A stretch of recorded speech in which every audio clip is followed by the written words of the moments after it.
Petinggi UIPM mengaku sebagai kampus yang berpusat di Amerika Serikat. Sejumlah fakta menunjukkan UIPM berawal dari Indonesia, dipimpin oleh orang Indonesia, dikendalikan oleh orang Indonesia, dan memiliki pangsa pasar utama di Indonesia.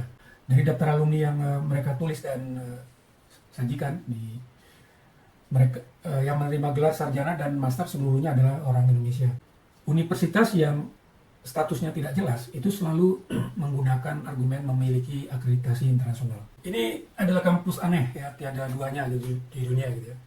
Menghasilkan lebih banyak profesor dan doktor honoris causa dibandingkan sarjana dan master. Dari total 531 penerima gelar sejak 2016 hingga Mei 2004, itu saya analisa sebanyak 75% adalah penerima gelar profesor dan doktor.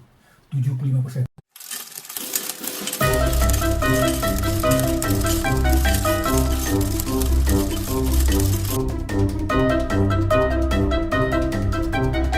UIPM sering mengaku sebagai kampus online internasional dan berpusat di Amerika Serikat. Ya. Ternyata fakta-fakta menunjukkan itu tidak benar. UIPM berawal dari Indonesia, didirikan oleh orang Indonesia, dan kemudian pusat kegiatannya, pangsa pasarnya itu adalah di Indonesia. Website UIPM tidak secara jelas menyebutkan kapan organisasi ini mulai berdiri. Ya. Biasanya kan kalau website sebuah organisasi itu menceritakan sejarah dulu, ya, di halaman pertama pendirian, gitu ya.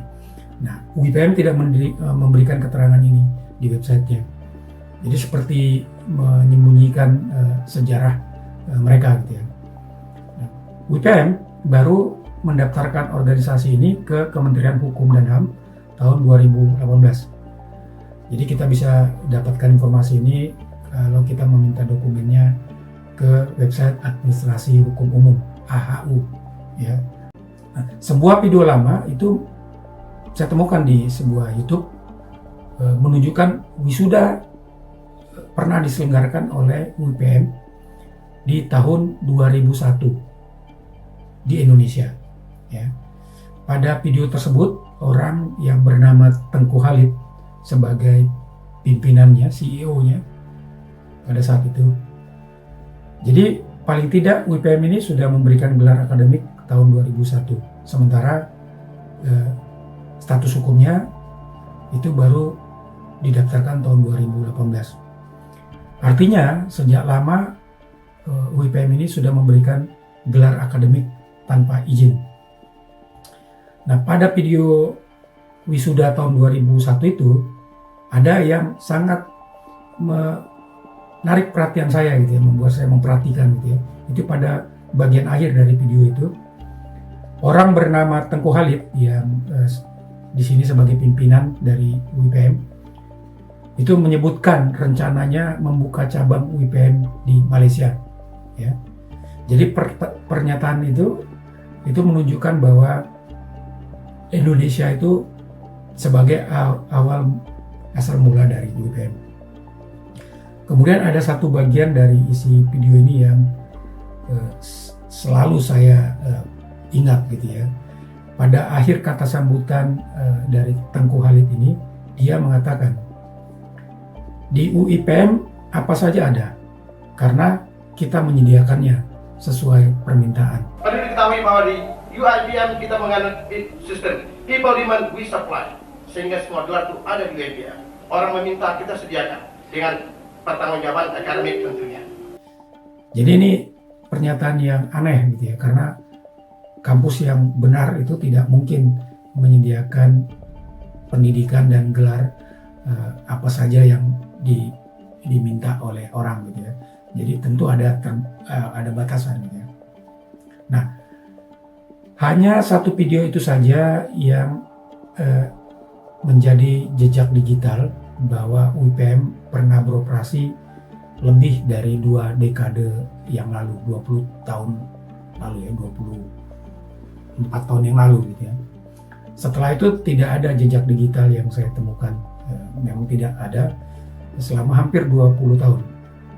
Mereka seperti menghilang selama 2 dekade itu, lalu kemudian baru beberapa tahun belakangan, 2 atau 3 tahun belakangan ini dokumentasi mereka ada di sejumlah media sosial dan websitenya ada juga gitu. Jadi WPM ini sudah ada lebih dari 2 dekade lampau di Indonesia, sementara WPM yang ada di Malaysia, Singapura, Thailand, Rusia, katanya gitu, Amerika Serikat, itu baru muncul dalam 2 atau 3 tahun terakhir.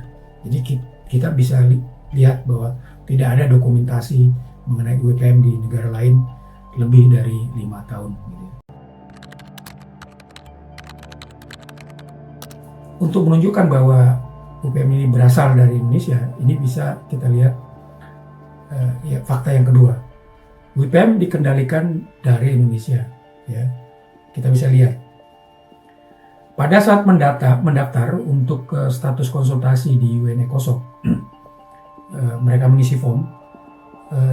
Mereka sebutkan bahwa kantor pusatnya itu di Bekasi, Indonesia, dan CEO-nya atau direktur utamanya adalah Rantasia Nur Alangan.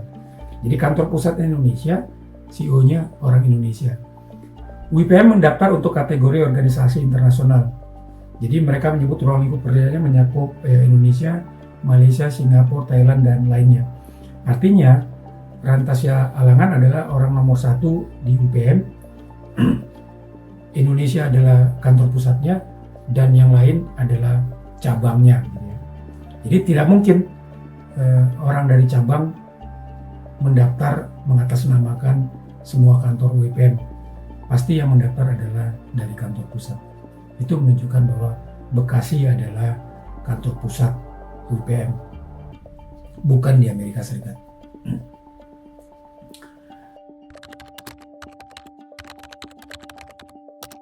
Yang kedua, bahwa WPM ini dikendalikan dari Indonesia itu bisa kita lihat dari aktivitas media sosial, media informasi mereka ya, website dan channel YouTube-nya. Kegiatan yang dominan diberitakan di situ adalah kegiatan dari petinggi-petinggi WPM di Indonesia. Jadi mereka yang memiliki akses dan kemudian menceritakan kegiatannya. Jadi mulai dari kegiatan perjalanan pengurus WPM dari Indonesia itu dia tampilkan di website. Ya. Jadi akses terhadap informasi WPM itu ada di tangan petinggi WPM di Indonesia. Kemudian mereka tidak hanya menyajikan informasi mengenai kegiatan resmi organisasi, bahkan kegiatan pribadi Rantasia Alangan juga ditampilkan di situs YouTube resmi WPM. Jadi ini memang aneh gitu ya. Bahkan sejumlah cover lagu ya oleh Rantasia itu juga masuk ke channel YouTube resmi organisasi ini gitu ya. Jadi memang konyol ini, segalanya masuk di dalam channel sosial media mereka. Ini membuktikan bahwa Rantasia itu mengendalikan media informasi WPM.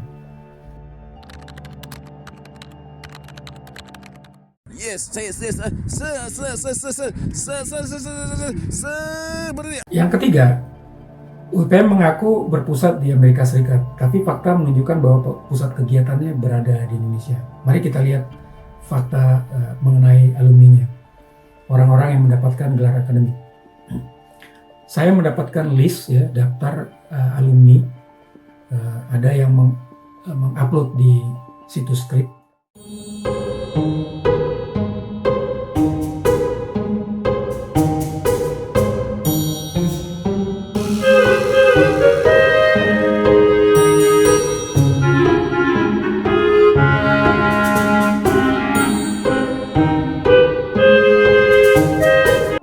Bisa dilihat di website WPM, itu ada daftar alumni mereka buat.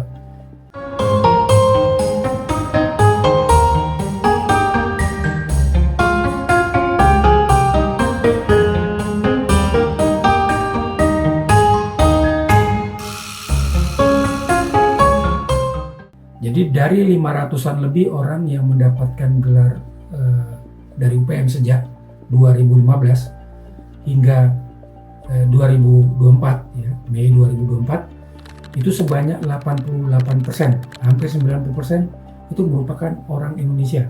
Jadi atau lebih dari 450 orang itu orang Indonesia. Cukup banyak berarti yang menerima gelar abal-abal ini, ya, kalau dilihat 450 orang lebih. Sementara yang mendapatkan gelar dari orang Amerika yang mendapat gelar itu hanya 3, ya. Mereka mendapatkan gelar dari UPM ini juga belakangan, beberapa tahun setelah banyak orang Indonesia mendapatkan gelar terlebih dahulu. Raffi Ahmad dan lainnya ini mendapatkan gelar setelah Mei 2024. Jadi belum masuk dalam daftar yang dimuat di situs Scrip, ya. Tapi kalau kita melihat daftar alumninya yang dimuat di website UPM itu bisa kita lihat sampai akhir tahun 2024. Dari daftar alumni ini kita bisa melihat bahwa jantung kegiatan UPM dan pangsa pasar UPM itu adalah di Indonesia. Mari kita lihat statistik, ya, alumni dari UPM hingga Mei 2024 itu jumlahnya sebanyak 531 orang. Nah, tahukah Anda bahwa orang Indonesia yang mendapatkan gelar akademik dari UPM sebanyak 465 orang, ya, 87-88%. Ya. Jadi bisakah Anda percaya bahwa sebuah perguruan tinggi mengaku berpusat di Amerika Serikat, tapi alumni dari Amerika Serikat hanya 3 orang, ya. Bahkan tidak pernah ada dokumentasi wisuda UPM dilakukan di Amerika Serikat. Daftar tersebut itu memuat penerima gelar akademik sejak tahun 2015. Nah, sebelum 2015 itu tidak ada catatannya, ya. Sementara kita tahu bahwa tahun 2001 mereka mengadakan wisuda juga. Selama beberapa tahun pertama dari daftar itu, mulai dari 2015, itu penerima gelar seluruhnya adalah orang Indonesia, ya. Paling banyak dengan latar belakang praktisi pengobatan alternatif seperti pengelola rumah bekam, kios obat tradisional herbal, gitu, ya. Ada pula tokoh organisasi kepemudaan, politikus, agamawan, ya.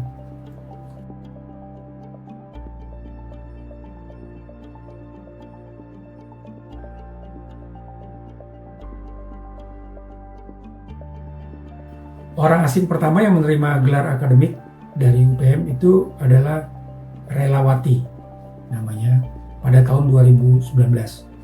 Jadi ini masih sekitar Indonesia, jadi mulai menyebar. Nah, tidak lama kemudian dia menjadi rektor UPM Singapura setelah mendapatkan gelar profesor dan doktor dari UPM. Orang asing lainnya yang menerima gelar akademik dari UPM itu beberapa tahun kemudian, itu masih sekitar Indonesia. Itu adalah rombongan dari Thailand berjumlah 17 orang mendapatkan gelar doktor dan profesor pada tahun 2023, ya. Masih kurang 2 tahun yang lalu. Jadi mereka di dalam daftar itu ditulis sebagai pebisnis, ya. Termasuk Kanoksak Liki Priwan.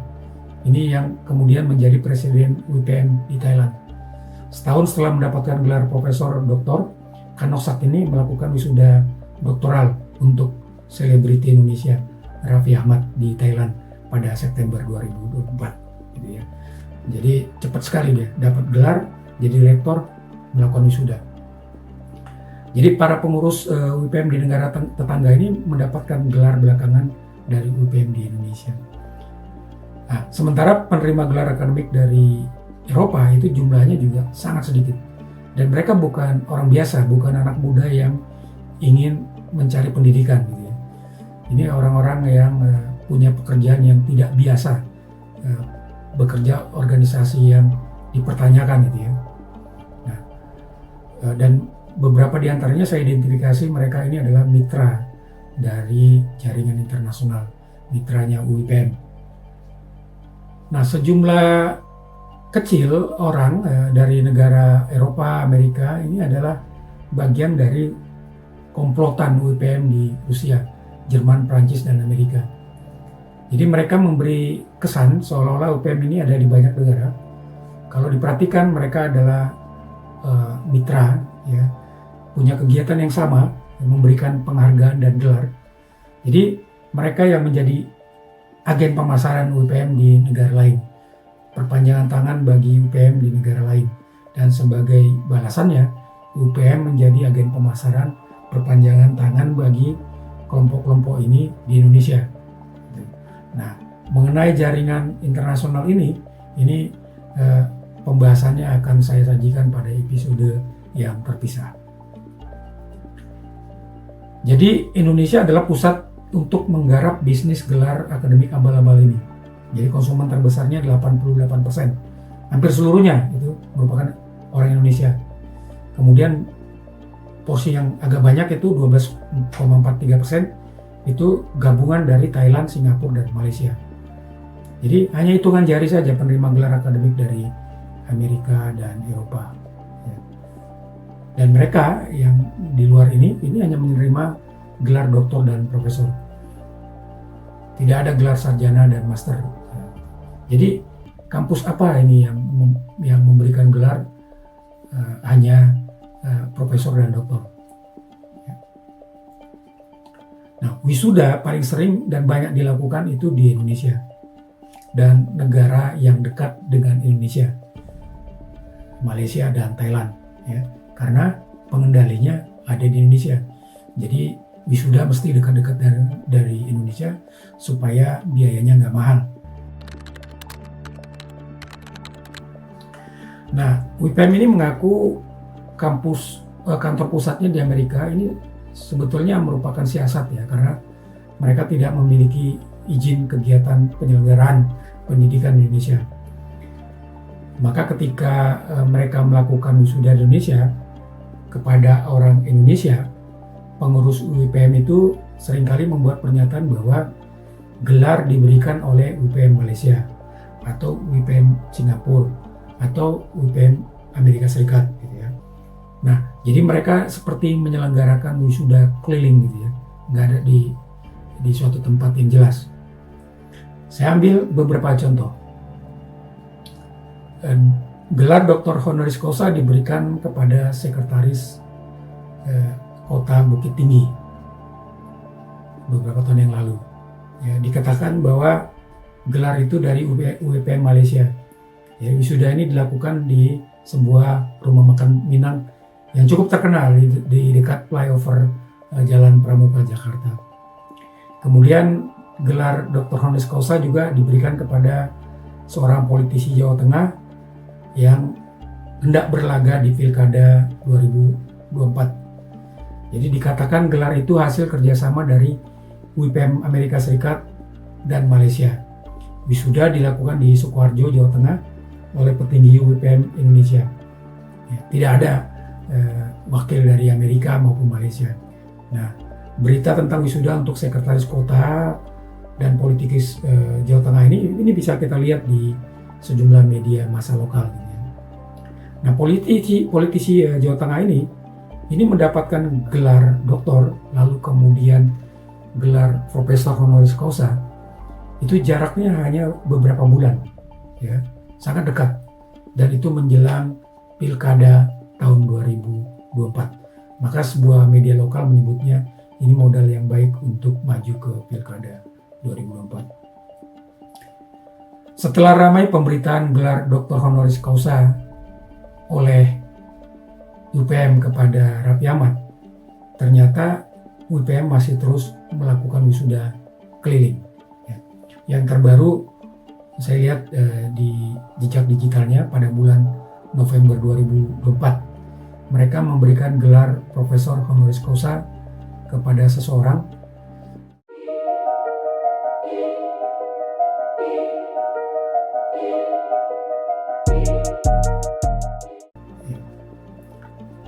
Jadi ini kampus memang di luar kewajaran, gitu. Wisuda tidak memiliki prosedur, bisa dilakukan di mana saja. Wisuda UPM Malaysia Amerika dilakukan di Indonesia, wisuda UPM Singapura dilakukan di Malaysia.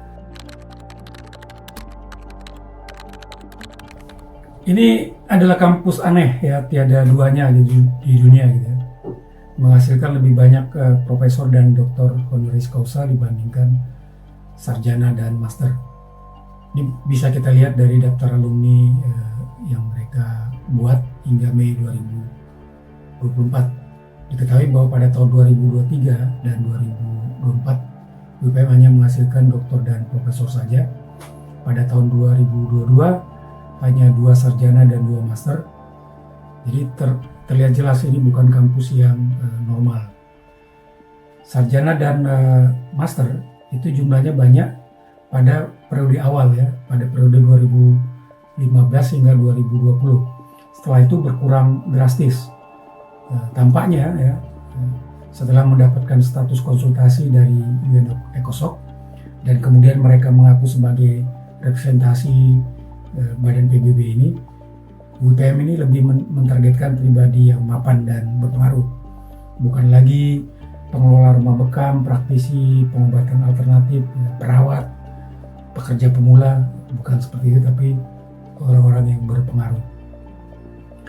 Dari daftar alumni yang mereka tulis dan sajikan, mereka yang menerima gelar sarjana dan master seluruhnya adalah orang Indonesia. Dari total 531 penerima gelar sejak 2016 hingga Mei 2024, itu saya analisa sebanyak 75% adalah penerima gelar profesor dan doktor. 75%. Jadi banyak yang mendapatkan gelar itu adalah profesor dan doktor gitu. Ini kampus yang tidak biasa. Nah, untuk tahun 2022 total penerima gelar 74 orang. Yang menerima gelar profesor dan doktor sebanyak 70 orang atau 94,5%. Tahun 2003-2024 ini penerima gelar 153 orang, semuanya itu gelar untuk level profesor dan doktor. Gelar sarjana yang diberikan antara lain sarjana menjahit dan desain, pengobatan alternatif, farmasi, psikologi, teknik sipil, dan lainnya. Jadi bidang yang gelar yang diberikan ini bidangnya acak, tidak jelas pengelompokan rumpun ilmunya. Jadi paling banyak sarjana pengobatan alternatif diantaranya diberikan kepada penyelenggara kios bekam dan obat herbal.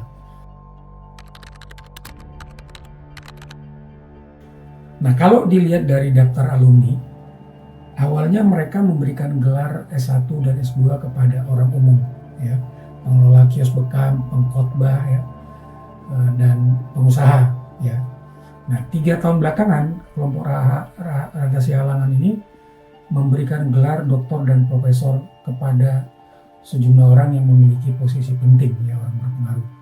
Sejumlah orang di lembaga, khususnya diantaranya bidang keamanan dan pertahanan, ya. Dimulai dengan gelar profesor untuk seorang jenderal bintang 1 di kepolisian sekitar 3 tahun lalu kepada staf Lemhanas. Selanjutnya jumlahnya bertambah, ya, beberapa perwira menengah dan tinggi TNI itu ada di dalam daftar penerima gelar. Jadi UIPM ini menampilkan foto-foto para perwira tinggi dan menengah TNI dan Polri di website mereka. Ya, foto ini bisa dilihat di website mereka. Foto ini ditampilkan dengan desain kartu pengenal yang menyerupai kartu pengenal, ya, dengan menggunakan nama UN ECOSOC di masing-masing foto para penerima gelar tersebut. Mereka juga berhasil masuk ke dalam acara halal bihalal Persatuan Guru Besar Pergubi yang diselenggarakan oleh Universitas Pertahanan. Jadi mereka semakin menanjak gitu, dekat dengan tokoh-tokoh penting gitu ya. Nah, saya penasaran bagaimana mereka bisa diundang ke acara halal bihalal Persatuan Guru Besar itu. Jadi siapa yang mengundang mereka gitu ya. UIPM tidak lagi memberikan gelar sarjana dan master dalam beberapa tahun terakhir. tapi mereka mulai menyasar anak muda dengan program singkat ya, memperkenalkan tentang badan PBB. Jadi mereka membuat program yang disebut sebagai MUN gitu, Model of United Nations. Jadi pada media sosial mereka itu terlihat mereka membuat diantaranya ya, membuat MOU dengan satu organisasi untuk menyelenggarakan program sekolah pemuda diplomat global. Jadi ini sangat mengkhawatirkan ya, anak muda mendapatkan pengetahuan mengenai PBB dari kelompok yang mencatut badan PBB. Gitu. Bayangkan bagaimana kacaunya ya, bagaimana konsekuensinya bila kelompok ini mengajarkan generasi muda kita mengenai PBB dan diplomat. Nah, penerima gelar akademik palsu dari UPM ini memiliki berbagai latar belakang, ya, termasuk tokoh agama, dosen, pengasuh pesantren, pendakwah, pendeta, aparat penegak hukum, pertahanan dan keamanan. Ya.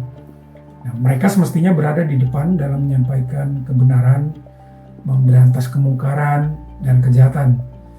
Jadi, saya ingin tahu apakah mereka akan marah, ya, kesal dan merasa tertipu dengan gelar abal-abal ini setelah melihat episode ini dan akan menempuh proses hukum.